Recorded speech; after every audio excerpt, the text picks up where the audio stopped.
Hey everybody, welcome back to the Mysidia Post. My name is Alex Scott. My name is Travis Pfeifer. And today we're going to be reviewing Opus 10, the Earth set of cards that we got. So this is my favorite element, and I love playing Mono Earth. So I was pretty excited to see that, in my opinion, Earth got some nice toys to play with. But we'll see how much Travis brings me down to, dare I say it, Earth. This guy, dude, that was a solid opinion. Yeah. Oh, yeah. Well, those are my teacher jokes, aka dad jokes. Okay, so Travis, you're going to start us off with the first card. So go ahead. Absolutely. Our first card is a 3-cost 7K forward named Atlas, named after the Greek myth of the Titan that held the world upon his shoulders. Love that myth. So Atlas has a forward. He has 2 abilities. Both of them are damage related. Damage 2, Atlas gains 1,000 power. Damage 5, Atlas gains 2,000 power. So at damage 2, he'll become an 8K forward. Damage 5, he will become a 10K forward. I mean, this card's very generic, very plain. Probably one of the more disappointing cards in the set. That this very much feels like a way to well, we wanted to test out the new damage mechanics. We'll just throw something out there. But those effects are just so benign and just not.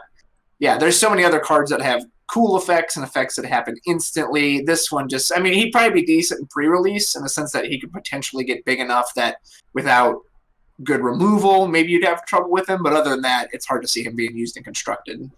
Yeah, I thought he was great in Sealed, and I think he's going to be good in Draft because just like 3 CP forwards that can compete with the 4 and 5 CP forwards in this format is going to be excellent. But if we're talking about Constructed, he's just not going to see play. Because there's just better things to do with your CP and Earth.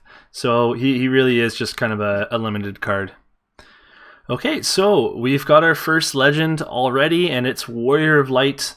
So he is a 7 CP forward, Job Warrior of Light, 7,000 power, and he has the text: when Warrior of Light enters the field, reveal the top 5 cards of your deck. Play as many Job standard units forwards as you want with the total cost of 5 or less among them onto the field, and then return the other cards to the bottom of your deck in any order. And he also has damage 5. The Job standard units forwards you control gain 5,000 power. So the obvious application of this card is with our new Onion Knights. He can play 5 Onion Knights if you actually flipped 5 Onion Knights, which is like the most fun thing to think about. Now, I don't think that Onion Knights are any good in Constructed, at least.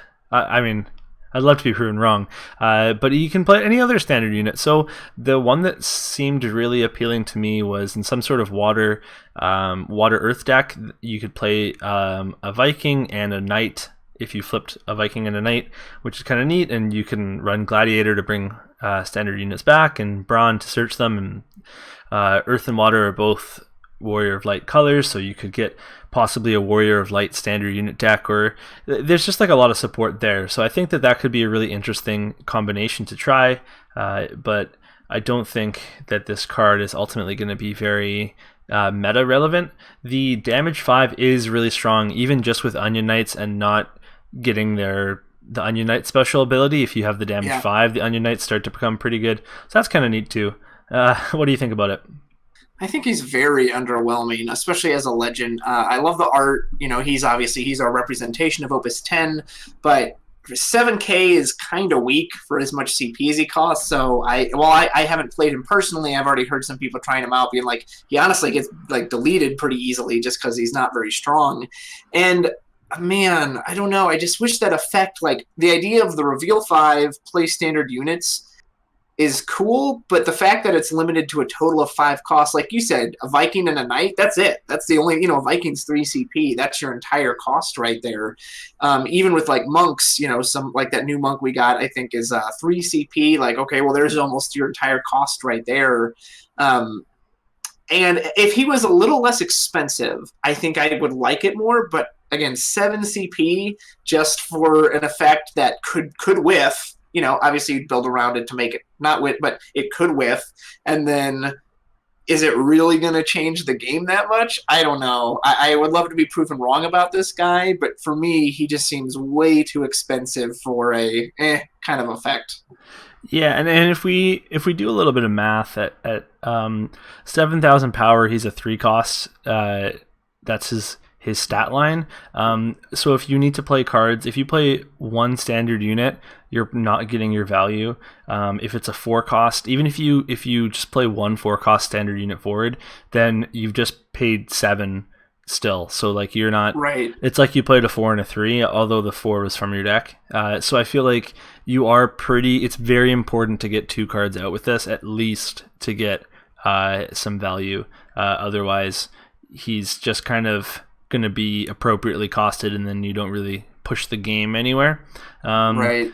So, the next card we're going to be taking a look at... Oh, sorry. Real quick. I do want to say that, I will say the damage 5 ability is very strong. Yes, yeah. 4 units and 5, but again, you probably don't want to like rely on that. But in the case you had a bunch of 5,000 plus standard units, that would be very good. Oh, totally. And I've heard that closes out games, although if you blank Warrior Light, if you're able to break them or something, that's pretty devastating. Right. Okay, cool. So the next card we're going to look at is a little bit cheesy. Gargan Zola. He's a 13 flan, 1 cost monster. He has an effect. Put Gargan Zola into the break zone. Choose 1 forward. It gains 2,000 power until the end of the turn. And then at damage 5, same effect. You put him into the break zone, choose a forward. However, this time it will gain 5,000 power. I really like this card. This was one of my pre-release MVPs. I used, because I played Earthwind, and I had 3 of these at one point. And it just made it so easy to chump in. Nope, hit a Gargan Zola. Nope, pop a Gargan Zola. Oh, I'm on damage 5, pop a Gargan Zola. Now that 5k forward is 10k. So he was great. So I might be a little biased towards him because he just was so good for me in that format. This cycle of monsters all seem to have this kind of instant action ability you can use, which I really like. I really prefer to the Opus 9 monsters, which they were only forwards on your turn. So I really appreciate that these cycle of monsters, they don't have a dull effect, so you don't have to wait a turn. You can literally pay a CP, drop him, and then if you need to, instantly break him to, power up a forward. And especially in Earth cards can get pretty beefy as is. So honestly, 2,000 power will often be enough to put an end to whatever it is your opponent's doing. So I really like this card for the cost. Again, I could see people making the argument, well, space-wise, I don't know what I'd take out for it. Sure, but I think he's really solid for what he does. So I have an interesting, history with this card, because we used to have the 1 cost goblin, or we have the 1 cost goblin that does the same thing without the damage 5 ability. And back when in Opus 4, when that came out, I played 3 of the goblin. I loved that card. I played a lot of Ice Earth, and I would bring it back with Sid Waff. And I actually won a lot of local games back in the day by just overpowering people, and they didn't know what to do against this little goblin boosting by 2,000. It was always there, so they knew I could do it, so it made them really hesitant to do anything.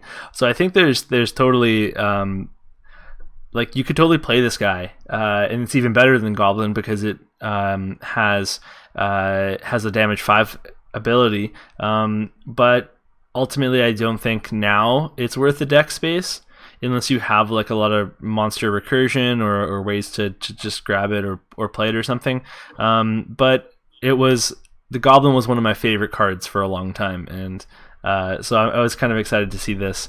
It's kind of interesting to think, well, now we have this power creep, this straight power creep over goblin, but it's not quite like that, because goblin, I guess, is technically a goblin, and goblin as a job and card name is becoming a thing, as we've seen with the water searcher for goblins. But I mean, this is pretty big power creep over that, so I agree. I wanted to make one more comment. The reason I like the action abilities on these is because, unlike a Layak or something, if you have something that destroys monsters and someone swings out and they put out their Layak thinking that Layak's going to save them, and then someone pops the Layak, well, it's done. Whereas these, they're pretty much immune to any, because even if someone targets them, okay, well, in response, break it and power up this forward. So I really appreciate that about them.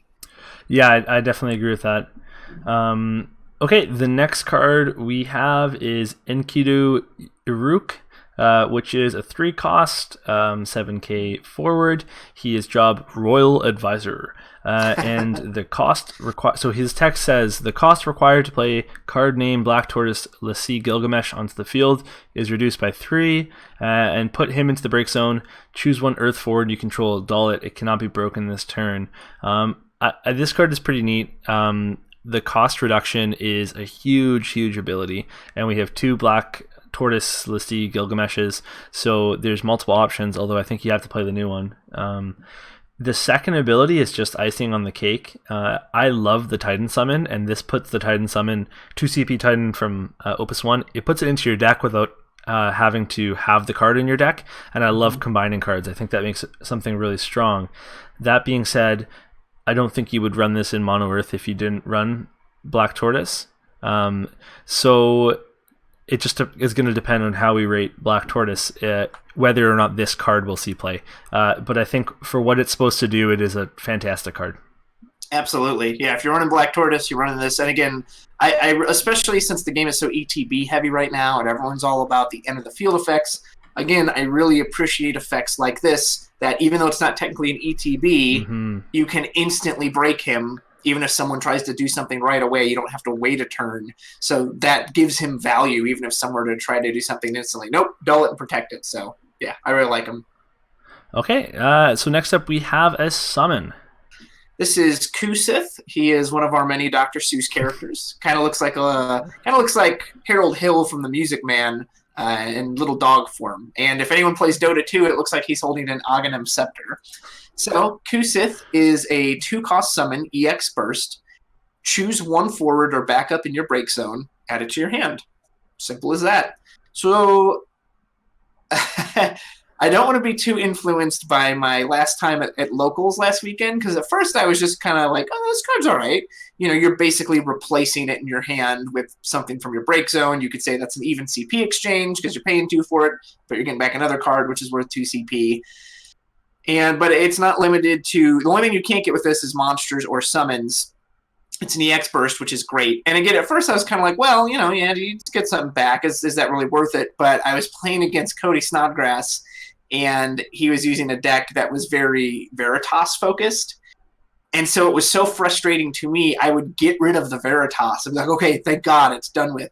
And he would play this and just pull it right back. And I'm like, oh my God, like, I just had, for some reason in my head, like, I was like, oh, you'll play this and you just get back like a lame backup you'll pitch. No, you could get back the centerpiece of your deck with this at any time. So he showed just how much potential this card could have. That, oh, did you finally get rid of that annoying forward? Well, guess what? I just pulled it right back. So I think this card has a lot of potential, and there's just nothing bad about this card. The worst thing you could say is, I don't want to take up the space in my deck to play it. But this card does not hurt you in any way. Yeah, so I'm pretty high on this card. It's an EX Burst that essentially like it draws you a card. I mean, it's recursion from your break zone, but you're guaranteed to have something in your break zone at the time where you're going to take this as damage, and that's something that Earth really needed. And there were a lot of people that were not happy with this card. They didn't like it, and their explanation is that you're still spending the CP. So if you cast this card, you're essentially replacing it in your hand with a card from your break zone. But that CP that you spent it or cast it with, even if it's backup CP, it was spent. That's CP you're not going to use that turn. So technically, it is a loss of CP, but I think that's well worth it. And we already know there's a market for that with Luminous Puma, which is being played all over the place by a ton of really good players in high-level decks. So if Luminous Puma can, and I know there's combos with that and everything, but if Luminous Puma is good enough, then so is this card, especially with the EX Burst. So I've already used it quite a bit to grab back Cecil's for the Dark special, and I've also used it to just recur really important cards late in the game, like you were saying, and in my Earth Fire with a Splash of Ice deck, it's bringing back that 3 CP Squall in the late game, and it's only a 3-cost forward, so I'm able to get full advantage of that card. So it's come through in a big way for me. So I'm a big fan of this card. Absolutely. Little mini rant here. Sometimes I think some of the players in this game get too caught up in mathematical CP value. Oh, well, it costs 2 CP, so therefore if it doesn't give me but like you said, like isn't even an amount of CP you can put on pulling back that Veritas or pulling back that Squall when you're on 5 damage. That card has so much more value than the simple CP you played for it. Like, it's, when you play that Squall 5 damage, boom, you just took out 2 of their blockers, maybe killed something else. That has way more value than, but the 2 CP I spent. Yeah. So that's just because again, when I first saw this card, I thought, well, it's the 2 CP, but again, playing Cody, it showed me 2 CP doesn't matter. He just hit me with Veritas again. That's what matters.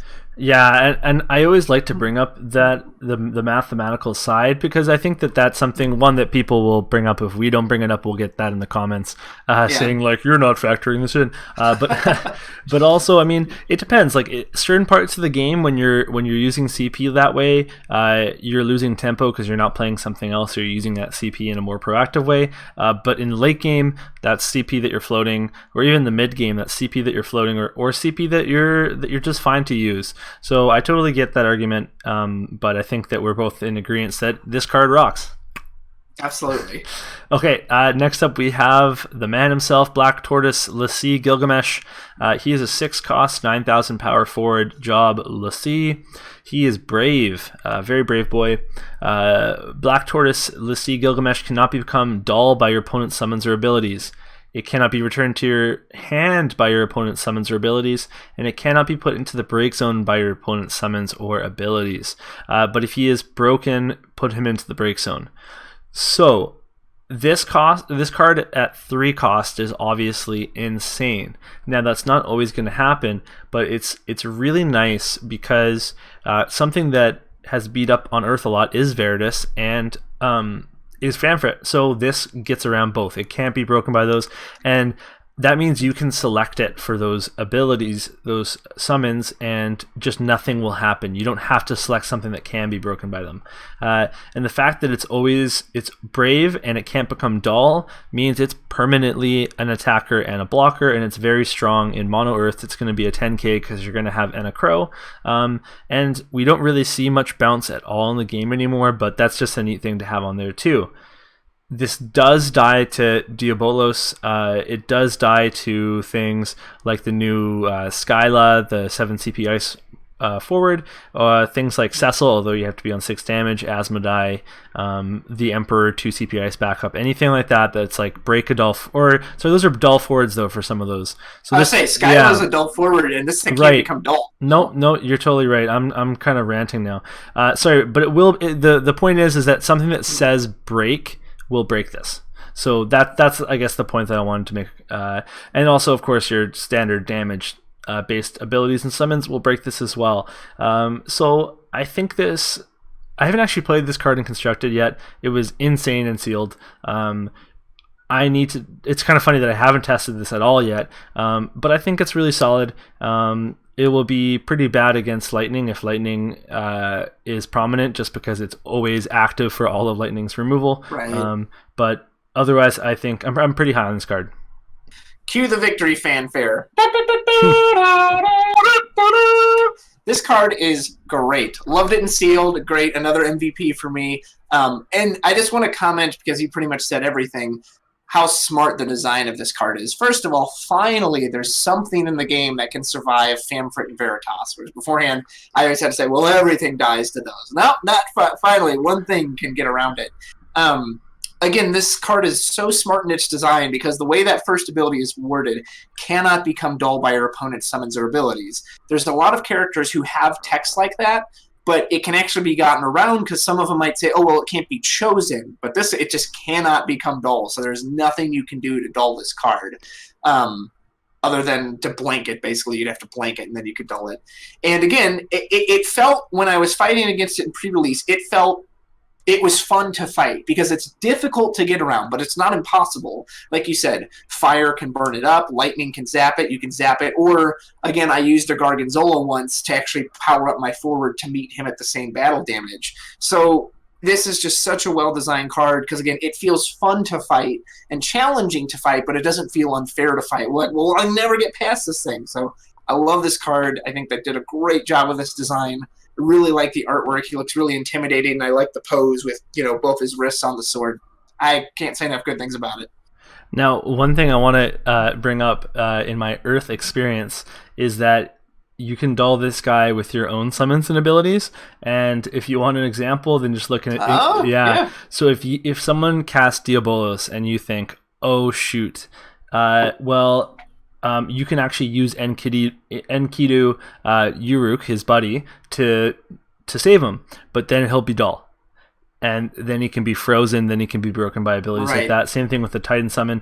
I learned that the hard way back with the Opus 5 Yang and the Opus 1 Guy, that like sometimes you can kind of get yourself, because they're so great on defense that you want to save them from a lot of things. So that's kind of like, it's funny that they printed that specific ability on Enkidu, because he's the one thing that will dull your Black Tortoise. Yeah. Anyway, moving on, we have a pretty interesting hero card. Sigurd, 4-cost, 8k forward, one of the beautiful Sworn 6 of Palladia art from Amano. If Sigurd receives damage, reduce the damage by 2,000 instead. If an Earth forward other than Sigurd you control is dealt damage, reduce the damage by 1,000 instead. This card's great, especially if you're running mono Earth. You basically have kind of a Rosa effect from Opus 9, where just all of your forwards need to take more damage to die.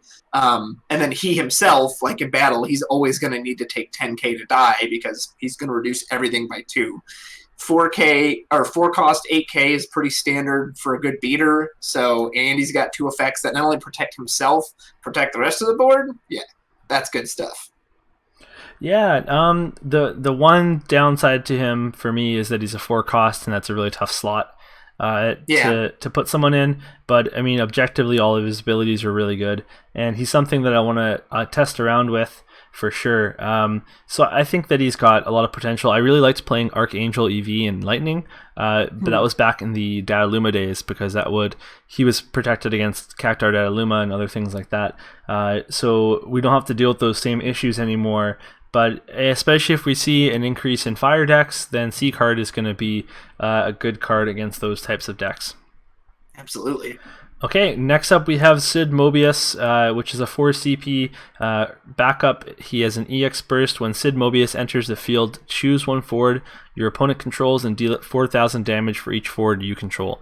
So if you have 2 forwards, this is 8,000 damage. So that's pretty standard for 4 CP. 8,000 damage, that's kind of like on curve. So if you have 1 extra forward, then that's 12,000, and that's very good. This card would be totally worthless if not for the EX Burst, but with the EX Burst, it makes it a good card. And I also like this because it's hard to get that Opus 2 Raubon, which is a very similar. It's similar in that it's a EX Burst 4 CP removal in Earth, and this is similar, so it gives players options to have those types of cards in their deck. I think this would be really good in that aforementioned Water Earth standard unit deck. I also think this would be good in certain other Earth X decks that are a little wider. In Mono Earth, I don't think this will see as much play because you don't always have as wide a board. Although this would look good in maybe like the Road Trip Boys Final Fantasy 15 Mono Earth. So I think it's got a place. I think that it's very fairly costed, and the ability is on EX Burst. It's great because your opponent can't interact with how many forwards you have at all. Right. But when you're casting it, obviously they can break a forward to reduce the amount of damage this thing is dealing. I really like this card. Again, this was another one that just was so good in pre-release. I used him to great effect. I think this is actually how I got rid of that Gilgamesh, was I dropped this first and ping him. Love that EX Burst. Love the artwork. I just noticed that the little Moogle that's coming down from the heavens, which looks great, he actually has a little mustache. Yeah.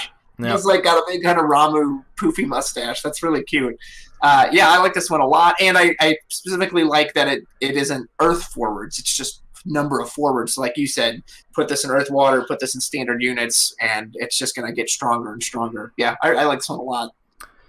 Yeah, and it's obviously it's insane and sealed and draft. So if you're playing draft, you need to take this card when you see it and go into Earth. Okay, how about our next legend?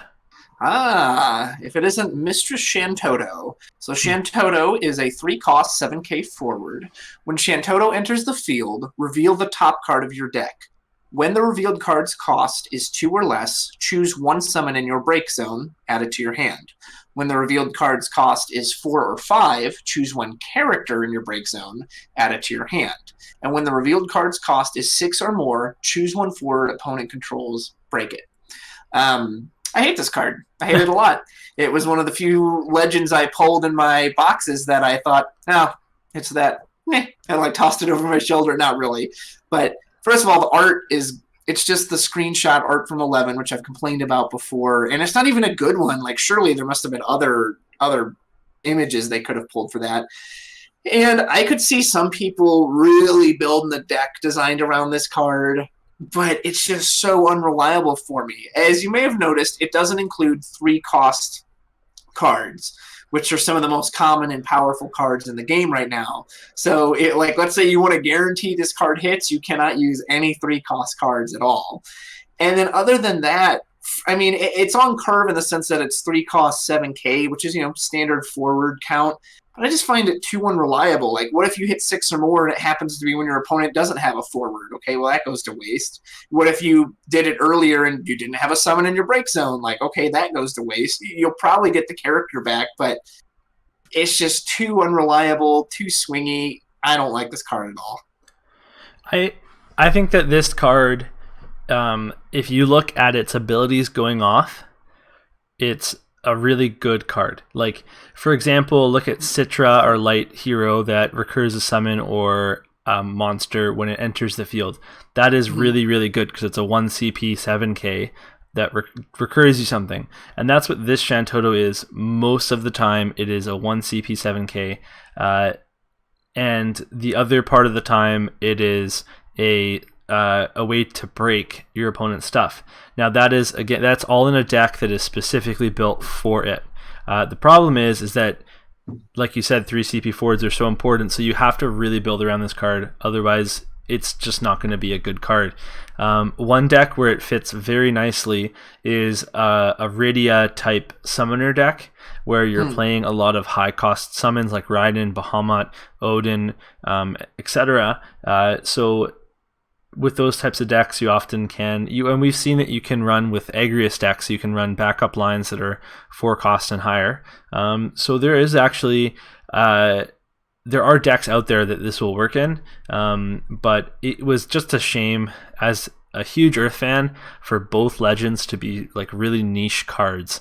That being said, I do think that this card is like, I think it's really strong. I think it's incredibly strong where it's supposed to be, but where it's supposed to be is not in the majority of Earth decks. Well, and you know what I forgot? Forgive me, audience. I forgot one of the most important points. What is this card called? Shen Toto. Yes. Which means you can't run the backup Shen Toto, which is incredible, or even the new starter Shen Toto. And I think both of those cards are much better than this one. So forgive me for not mentioning that, but yeah, it also has name clash. Tragic name clash. I do think that now with the 9 CP Shen Toto, you can run 1 backup, 1 forward, and I do that. So you could technically do that with this, but you're not likely to do that. I think with this card, you'd probably just want to run a couple of it. If you're really building your deck around it, you'd run a couple of it. It can flip itself, by the way, too, and then nothing happens if it flips.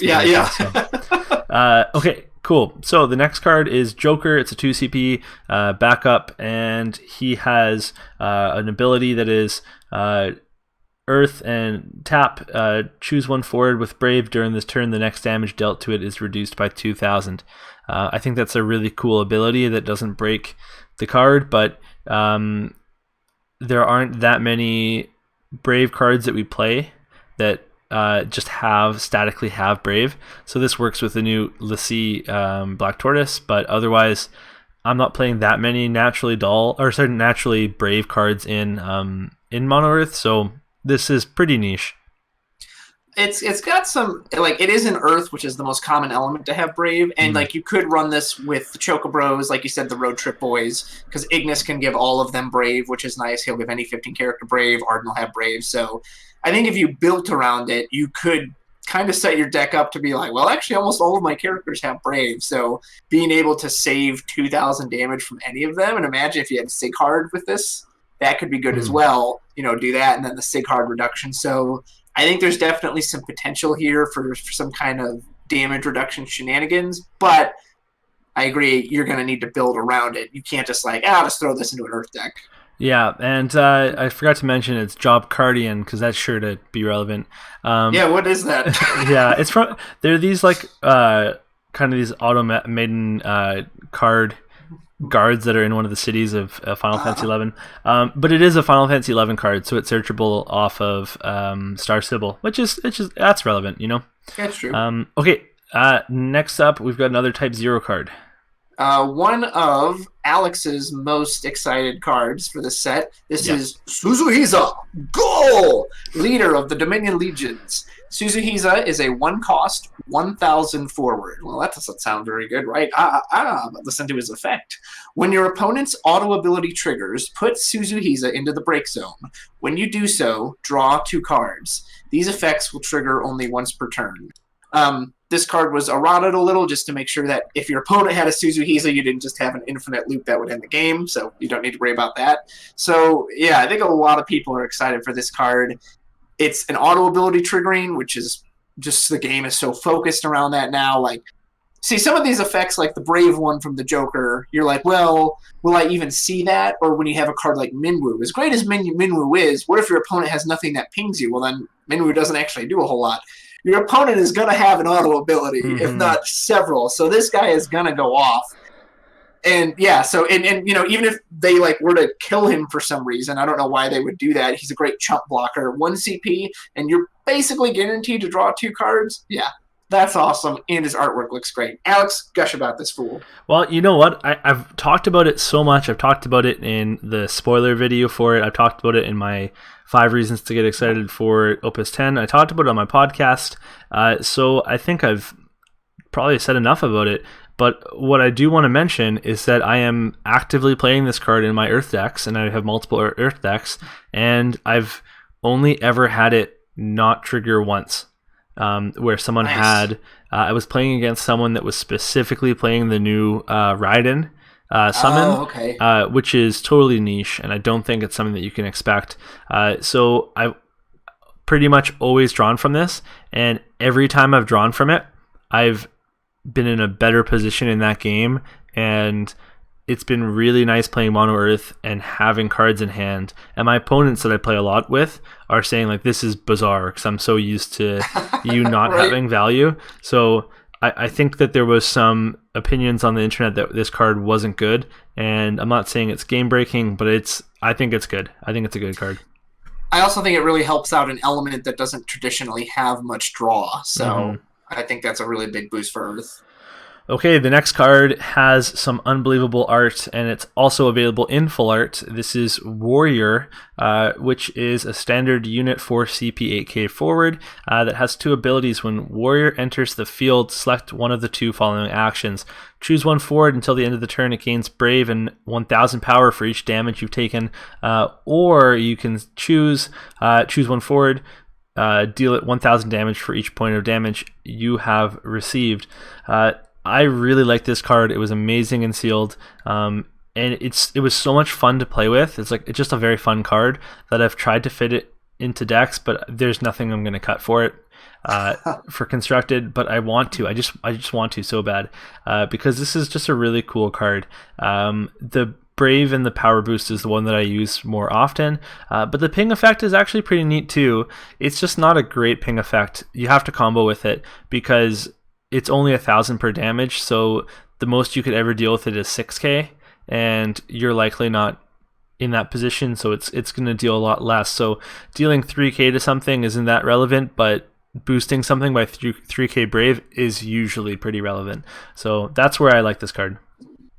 You're 100% correct in everything you said. Another one of my pre-release guys that was just so much fun to use. The artwork is gorgeous. I particularly like the detail on his tunic and on the neck piece he's wearing. Looks great. And again, this card is this is another smart design. Opus 10 in general has very smart design because He can be played by himself, in which case you can use the damage ping, or he can be played with another person to boost that person to attack. And I love cards like that. Like, I love cards like that give you that variety and that variance. And it's not that, well, he has to be played in this exact situation to get him to go off. It's like, no, you can do him alone. You can do him with a partner. Yeah. It'll make me sad if no one plays this card, even though you could be right about that it'll just come down to space, because I think he's really cool. He's really fun. Absolutely. Okay, so then we got another card coming up here that I'm super high on. So why don't you take it away? Quake and tremble, the mighty Titan has come! Where did I get this guy? Yeah, right? Hey, don't forget to tip your waitresses. I'll be here all week. All right, so Titan is Amano art. Beautiful. I have to call it out every time I see it. He is a 1-cost summon. He has select up to 2 of the 4 following actions. Choose 1 forward you control. It gains 1,000 power until the end of the turn. All the forwards you control gain Brave until the end of the turn. All the forwards you control gain this forward cannot become dull by your opponent's summons or abilities until the end of the turn. And draw 1 card.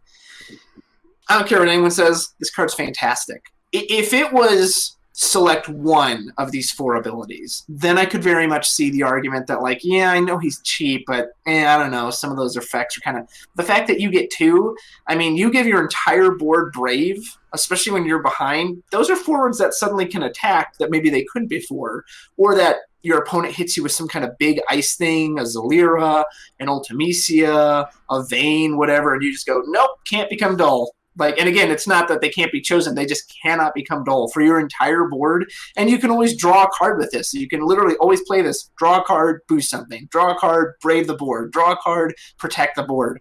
All of that for 1 CP, I think that's great. I mean, the only thing that's missing from this card is an EX burst, and that would be bonkers if it was an EX burst. So, yeah, I think this card is fantastic. That's a lot to do for 1 CP. Yep, and I'll tell you right now that 99.9% of the time I choose to draw 1 card, and then otherwise I've used the all forwards get Brave the most, second most, and then after that I've used the forwards cannot become dull by your opponent's summons and abilities the next.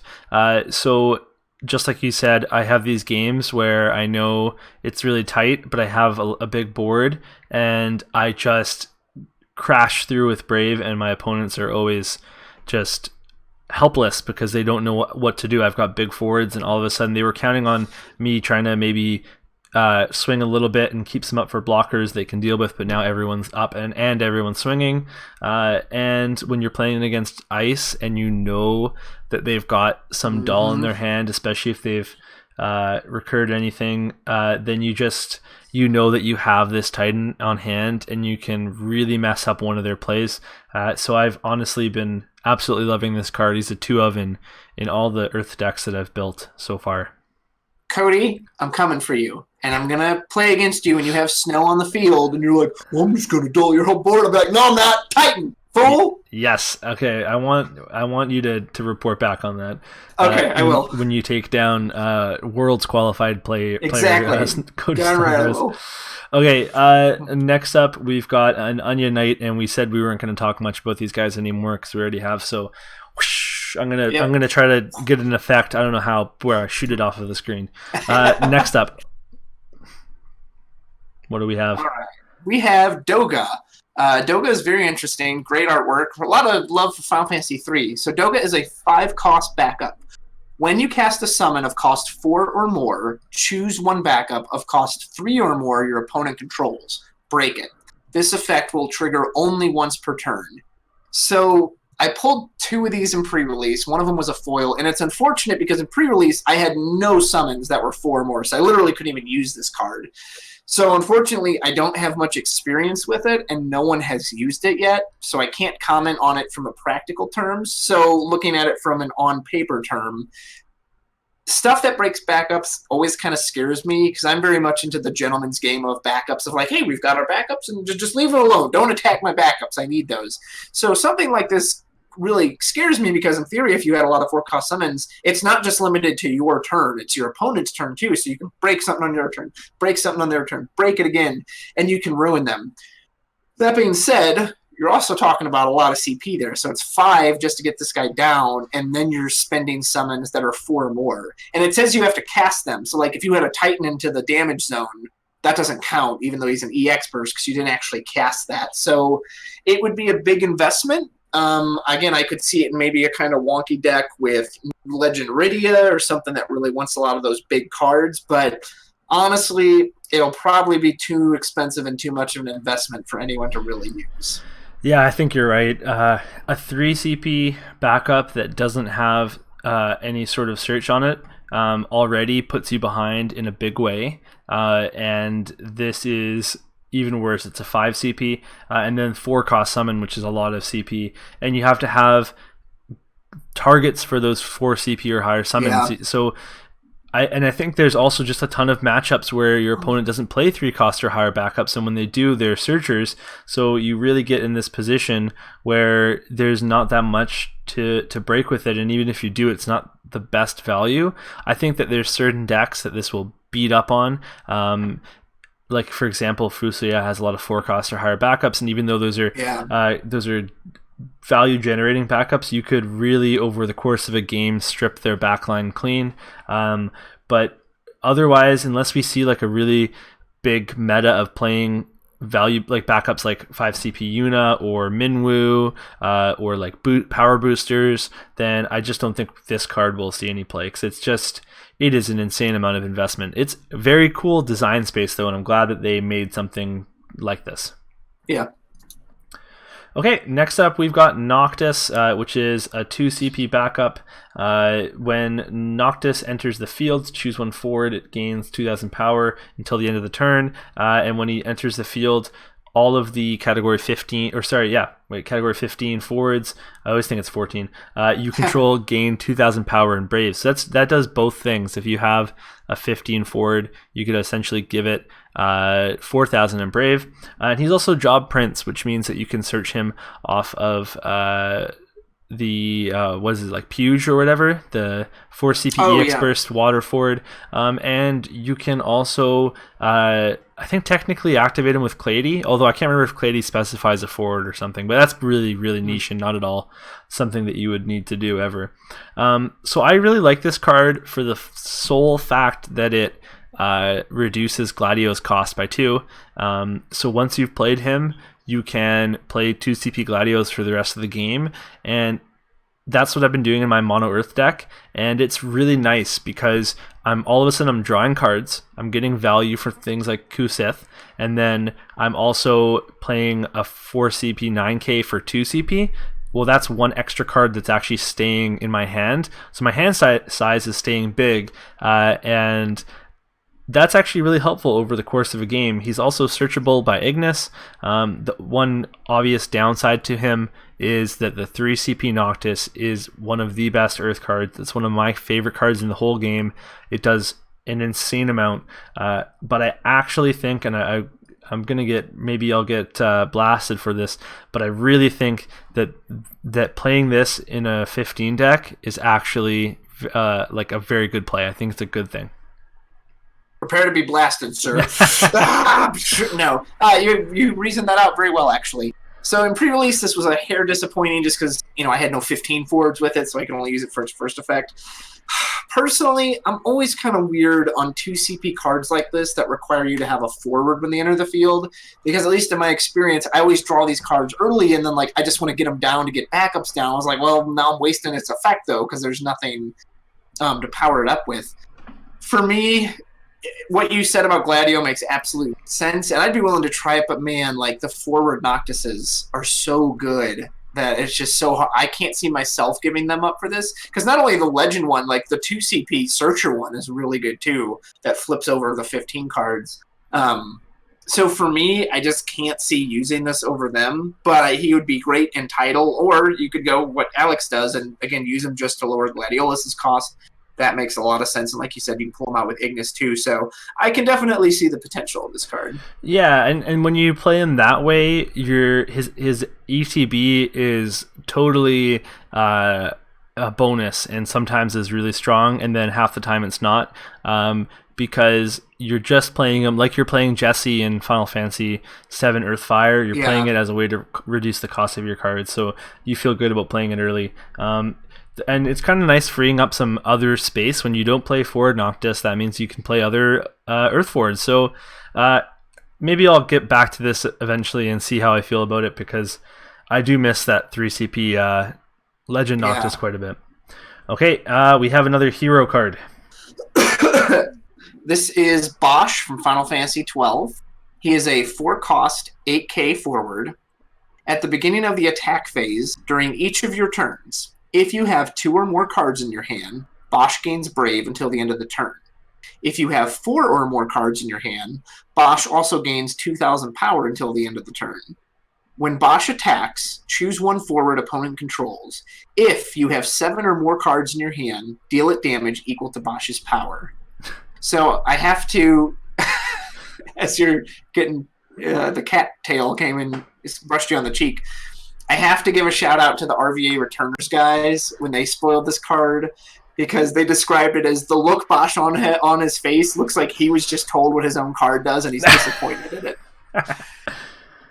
Okay, so like the first effect, you're most likely always going to have live. As a matter of fact, unless they pull off some kind of crazy shenanigans, like, once it starts, you're going to draw, you're going to have 2 cards in your hand. So he's almost always going to have Brave. So that is very good. The second effect, maybe, maybe not. It's hard to say. But, a 10k Brave, that is good.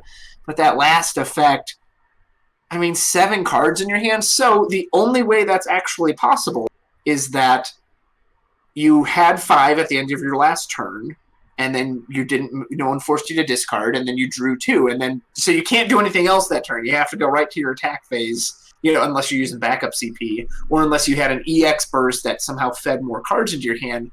But that's just so unreliable. Like, in theory, that effect sounds great. Like, on attack, here comes this 10k Brave. Boom, I just hit something for 10k and deleted it. Like, yeah, that sounds great, but how often are you going to get that to resolve? And as you stated, the 4k slot's pretty good in Earth. Like, so I just don't see why I would ever take the risk on Bosh when I could reliably play Wool or any of those other 4k beaters. I would rather play Warrior over this, because I think Warrior is more reliable. What do you think? All right, so I was actually thinking about this Bosh this morning, in that, well, exactly what you just said, in that you're never going to get that 7-card effect without the specific scenario in Mono Earth, and the exception to that would be if you're playing this in Earth Water and you're playing 2 CP Legends Zidane and you're drawing tons of cards, then there's going to be more opportunities for you to maybe draw to 5 cards, go to combat phase. If you're able to get Zidane through or something, then you can go up to 7 cards and like swing with Bosh. And I think that that's a specific hand size deck. So would you run this guy for his first 2 effects? And I think the answer, like you said, is no. And the reason to that is that we already have a 4 CP 8k Brave, permanently Brave Earth Forward called Guy from Opus 1, and Guy has an incredibly awesome ability that he can't become dull by your opponent's summons or abilities, and nobody runs Guy because he gets broken very easily by all sorts of removal, and he is better than the first 2 effects of Bosh, like straight up better, and Earth already has lots of power boosts. So that's for that reason I don't think you're running Bosh unless you're really, really focusing on card draw and really focusing on something like maintaining a high hand size, which is just not something that you do in a game where you discard cards for CP. Right. Okay. Next up we have Presh, which is a 2 CP 5k forward, category 11, and her job is the abhorrent one. Her text reads, if you control a forward with power of 9,000 or more, other than Presh gains 3,000 power. That's kind of a funny ability, because in title, other versions of Presh won't boost her. When Presh enters the field, you may search for one forward of cost 9,000 or more and add it to your hand. Sorry, each player gets to do this. That's really relevant. Which makes her kind of like a 0 CP forward. but your opponent's doing it too, and that's a really big deal. She has a special, Assurin Fists, which is 1 Presh, 3 Earth, and Dull. Choose 1 forward, deal it 9,000 damage, activate Presh. That's a fine special, but we don't really use Dull specials that often. So this card has so much potential because it's category 11. You can search it off Star Sybil. Because it's card name Presh, it has a ton of synergy. But the symmetrical effects are really hard to play with. You don't ever want to give your opponent answers to things or extra cards. That is a very, very dangerous and highly variant way to play. Your opponent may have nothing, but more than often they have something, and progressing their game plan is often it's basically never a good idea, and it's never good enough that it's worth it on your side to progress your game plan. So overall, this card, I think it's going to see play. I just don't think it will see too much play. Presh really makes me want to play 11 because I've seen so many of these cards, so I just want to know what the deal with this character is, because all the cards have a very interesting effects to them. This card was actually really good for me in Sealed. I had a couple copies of Presh, and again, that was a bit of a safer time to use it because I had a good feeling my opponent probably doesn't have a 9K, so it felt pretty safe to use it there, but you're absolutely right. I think that's why you don't see stuff like Ultimecia from the last Opus, because, like you said, anything that's also going to advance your opponent's board, why would you do that? There's just so much stuff that only advances yours. That being said, she's only 2 CP, and again, if you're playing with the card she searches for, she goes up to 8K. 8K 2 CP is good, very solid. I will say, don't underrate that special. I got to use that special in pre-release, and it is sneaky good because you're dealing at 9,000 damage, which is almost always going to delete it, and she activates after she uses it. So what I would do is I would use it main phase 1, boom, delete something, she activates, she can still swing in then because of that. Normally, I think you're right about the Dull specials, but because it reactivates her, it makes her, she basically is attacking twice in a turn. Boom, delete something for 9,000, now I'm coming in for the attack. The fact that she activates at the end of that is very good. That's a really good point too. And so we have had a card similar to this. We had Seraphy from Opus 1. Both players got to bring back a forward from their break zone and put into their hand, and that was an EX burst. And that saw limited play when the card pool was smaller as a way to play it when you went first, so your opponent didn't get any value from it. But otherwise, these symmetrical effects generally haven't done so well. But this card certainly does have a lot of upside for all the different things that it does. Okay, we've only got a few more to go, and next we have a common backup. This is Mutis. I'm not quite sure what the pronunciation, so I'll say Mutis. This is a 2 CP backup, Cadet Master. She's from Type 0. First effect, pay an Earth and dull her. Put Mutis into the break zone. Choose 1 forward. It gains 2,000 power until the end of the turn. Second effect, pay 1 Earth, dull her. Put Mutis into the break zone. Choose 1 category Type 0 forward. It gains 4,000 power until the end of the turn.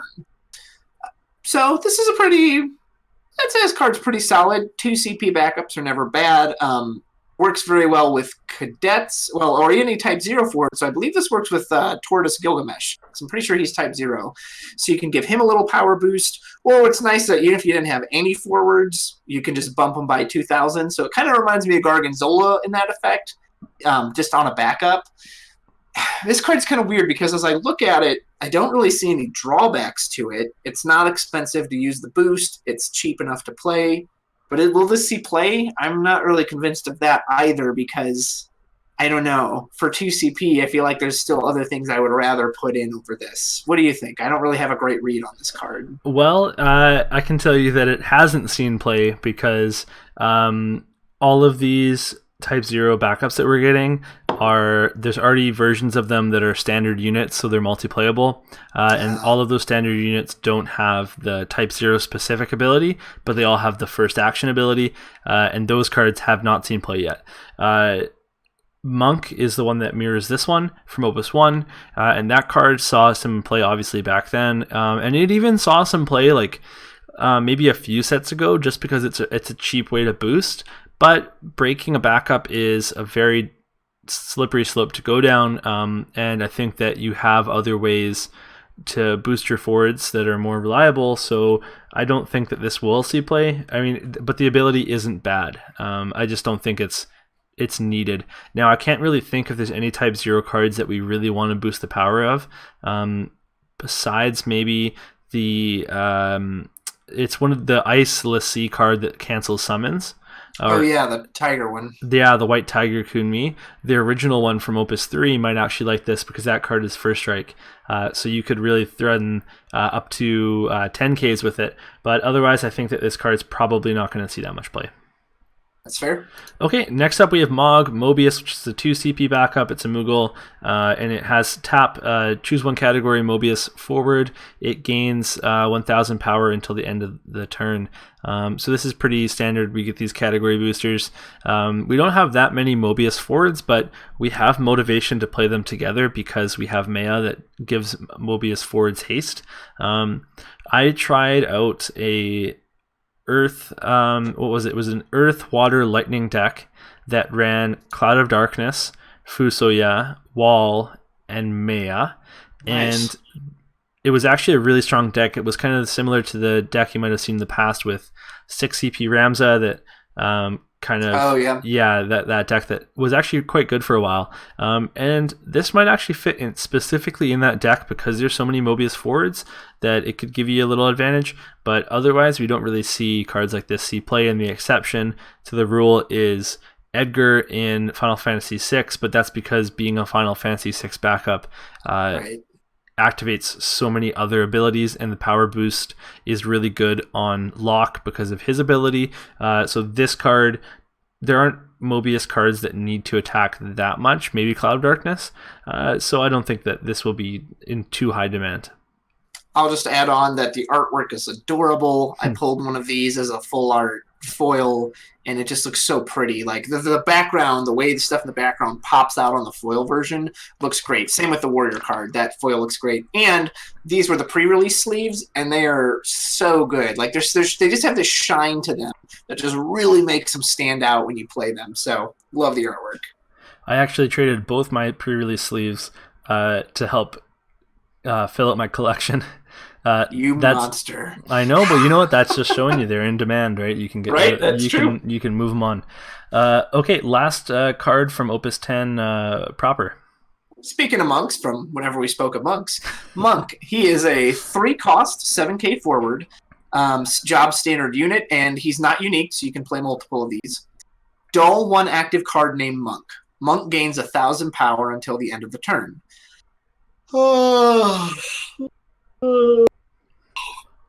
That's how I feel about this. Why? Like, okay, I'm not familiar with the monk archetype, but effects like these, okay, I know how I talked about, good design in Opus 10. Well, what is this? Dull of active card named Monk. Now, granted, that could be a backup. That's the only time I could see this having any advantage is if you pick a backup. But the idea of dulling a forward to give him 1,000 power, that just seems so lame. Like, really? I'm going to take out a forward just for 1,000 power? Again, the backup instance, maybe I could see worth it, but not for me. Alex, when you wake up, what do you think? Are we still talking about Monk? I know, right? Yeah. I actually didn't think about that card name Monk thing because we do have 2 card name Monk backups. I think, actually, no, we have 3.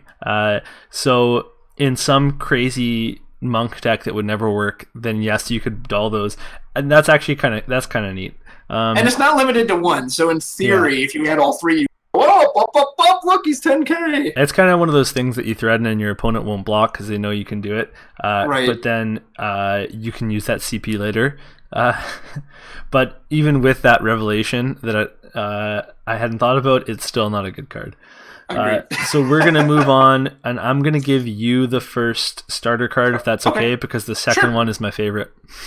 Absolutely, I'd be happy to. All right, so this is 4-cost 7K forward Kefka EX Burst. He has this very silly clown face on. EX Burst. When Kefka attacks, choose 1 forward you control and 1 forward opponent controls. Break them. When a character opponent controls is put from the field into the break zone, you may pay 1 of any CP color. When you do so, draw 1 card. Okay, so I'm going to put this into 2 camps. Camp 1 is that I do not like this card at all. But Camp 2 is because it's not necessarily good, it's just this is just not a play style I like. I very much more prefer something reliable or something I feel like I can at least control. This just feels so risky and so self-damaging that it's just not how I would like to play. That said, I've already seen some people put this to great use. If you have a forward that cannot be broken, that's really good because you just have to pick that forward. So you can choose your own breakable forward, and then they're going to lose something as well as, and your forward will be completely safe. I find the second effect to be a little odd. The fact that you have to pay, it almost seems like it should just be, hey, when they lose a character, you draw. Maybe they thought it would be too much if you have to pay. And the only other thing about this is that it's only when Kefka attacks, or obviously the EX burst. So that's weird. And the other thing, too, is it's not an optional effect, which is why I don't like this. When he attacks, you both have to choose a forward, and you both have to break them. So, again, there's no option to that. So if you've got something that you don't want broken, don't be using this. But ideally, I'm imagining you're going to build around if you play this card. So he's difficult to judge for me. I can see potential. I can see, in the right deck, like he could just run all over you and he could wreck you. But I could also see, I'm never even going to give him the chance to attack. You're going to hurt yourself too much. He'll never do anything for you. So what do you think? So I guess if he's your only forward, you have to select, you have to choose him when you attack with him, so you'd have to break him yourself. But there is a deck that he did very well in. There was this, a Japanese player, Taruho, that played in Mono Earth deck with this card, and he made it to the top 8 of a major tournament. I can't remember how he did in the end, but he was playing this in a Mono Earth Presh deck. So Presh has a whole play style around breaking her to play more from your hand. So this guy breaks your Preshes, you play more from your hand, you get a ton of value. He also runs Venial, so you break Venial, she comes back onto the field because of her ability. Nice. You play Arden, so once you have Arden out, you start attacking, you select Arden every turn, and Arden can't be broken. This also would work with Galuf, the 5 CP legend. So there's a ton of different ways. The Calbrina, the monster. Mm-hmm. There are ways to play around with this. So, and that deck was successful. I haven't been able to test it yet. I'm very interested in doing so because it was so successful. I also think this might be able to see play in some sort of Earth Water deck that runs Layla Viking, because then those are a little bit better targets, and it's something that you'd run Famford in. And then I can go back to my old Shuyin Earth Water deck that would grab people with Shuyin, and then I would Hecaton them, or I would Famford them, and then they would just pay the full price of those cards, the downside of those cards, and this would help a lot with that deck because it's just sitting on deck ready to attack, and I won't have to cast it. The problem with the combo I was playing was that it was so much CP. So this card has so much upside and is so much fun, but it is not a card you can just slot into any deck, and it's so niche. You're totally right. It's really hard to rate. And the fact that it has to attack first makes it a little bit slower. So I think that it's just kind of a hard card to evaluate. Agreed. Okay. Take us away with your favorite. The final card, 9 CP Shen Toto. So I have been playing the bejesus out of this card ever since it came out in the starter deck. I've put it in Earth Ice, I've played it in Mono Earth, I've played it in Earth Fire, and I always run one of it and one of the 7 CP backup Shen Toto. I've also tried running just 2 of this one, and it's not a huge deal in Earth because 1, you can search it, and 2, you can recur it so easily, so you don't have to worry about the only thing you have to worry about is it going into the damage zone, but this card is incredible value. So I should probably read the card first. I got so excited, to be honest. It's a 9 CP forward, 9,000 power, and it's Job Mage. If your opponent controls 7 or more characters, the cost for playing Shen Toto onto the field is reduced by 3, so she becomes a 6 cost. When Shen Toto enters the field, select one of 2 actions. Choose one character of cost 3 or less in the break zone and play it onto the field. or choose one character of cost 3 or less that your opponent controls, break it. So that breaks monsters, backups, or forwards, and it plays back your monsters, backups, or forwards. I play this in decks that run Renoa so that I can flicker it and do it multiple times. But just in general, this card can have so much value. You can play back things like 3 CP Vincent and then break a backup and then break one of their forwards. You can bring back Noctis. You can break backups like boosters or Minwu. You can do all sorts of different things with this card, and it's actually it can be a really big swing card. At 6 CP, you're getting so much value playing something of 3 cost or more. So I really, honestly, this card has just been nothing but solid. You're generally always getting your opponent, they're always getting to 7 or more characters every single game. It's just a matter of when. You're not going to play this card for 9 CP, and you're also not going to play it early. So that's why it doesn't matter if it's in the break zone, because you're going to use a Miner or Pururu or Kusith, and you're going to bring it back. And just, enjoy the majesty that is Shen Toto. I think he really likes it. So I was going to ask you that, and here's my question. If you had to pay 9 CP for this card, would you like it as much, or would it be good? Or is it because you can cheat it in at 6 that makes it so valuable? I think it's 100% that you can cheat it in. It wouldn't be able to see play at 9. That being said, in a pinch you can play it at 9, but that's because you have it in your deck because you can play it at 6. And then your specific game state made it so, like, yeah, sure, playing it at 9 is fine, but you would never just play it in your deck because it was a 9 CP forward, for sure. Right. Like, the cost reduction makes it. When I first saw this card in Wraith versus Knight, I immediately dismissed it because I was like, whoa, 9 CP, like, that's not worth it for what it did. But as you've said, like, being able to get it down to 6 actually gives it a lot more value. And for whatever reason, when I first read this card, I took the 3 cost breaking being a forward, but it's a character. And so I've seen this put to good use. Like you said, I saw a guy who had like a Renoa and he could flicker it, and he was literally just breaking his opponent's backups. Oh, break your Waka. Oh, break your Minwu. I was like, whoa, that's pretty brutal. And she's a 9k forward, so she's, of course, very difficult to deal with on her own. In particular, a new combo, which we'll talk about in Lightning, there's a card in there called Rampair, which when he's sent to the break zone, you can play an 11 character for free, and this guy would literally break him for the Cane, which does the 8,000 loss when it comes in. So he'd play the Cane, and then he'd play the Shen Toto for free, and I was just like, oh God, that is brutal. So yes, I've actually come around on this card quite a bit. Again, this one does name clash, like you said, but it seems like you're getting it to work.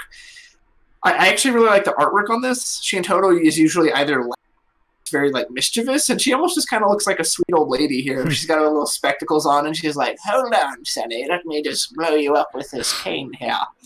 So, yeah, I think if you can cheat it in or you're playing it for the 6 cost, I actually see the potential in this card. I like it quite a bit. But like you said, if you're stuck playing it at 9 somehow, then I don't think you'd appreciate it nearly as much. No, and every single Rampair deck that's out now with Opus 10, this Shen Toto seems to be the premium target that you want to hit. Everybody's putting it in. So it's definitely seeing play now. I just want to say the wackiest play I had with this, which was I played this Shen Toto. I brought back a Masked Woman onto my backup line, which breaks a cost 4 or less stall forward. And then I Renoa'd it and played a Vincent from my break zone and broke one of their guys, breaking my Masked Woman. And then, so I went up, I played 3 forwards in one turn, and they went down 2 forwards, which just felt really good. But just like random stuff like that, like there's so many options, and it's so flexible that way that it always gets you value.